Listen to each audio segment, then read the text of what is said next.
Lakhtar Viramgam highway પર ખનીજ વિભાગે સપાટો બોલાવ્યો। ઓવરલોડ ખનીજ વહન કરતા ડમ્પરો વિરુદ્ધ કાર્યવાહી કરવામાં આવી।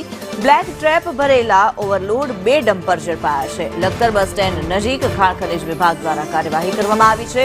2 ડમ્પર સહિત કુલ 40 લાખથી વધુનો મુદ્દામાલ સીઝ કરવામાં આવ્યો છે। ત્યારે લખતર વિરમગામ હાઈવે પર ખાણ ખનીજ વિભાગ દ્વારા ખનીજ માફિયાઓ પર સપાટો બોલાવવામાં આવ્યો છે। ખાણ ખનીજ વિભાગ દ્વારા મહત્વપૂર્ણ કાર્યવાહી જે પ્રમાણે ઓવરલોડ ખનીજ વહન કરતા ડમ્પરો છે તેમના ઉપર કાર્યવાહી કરવામાં આવી છે। 40 લાખથી વધુનો મુદ્દામાલ સીઝ કરી દેવામાં આવ્યો છે। 2 ડમ્પરને ઝડપી પાડવામાં આવ્યા છે।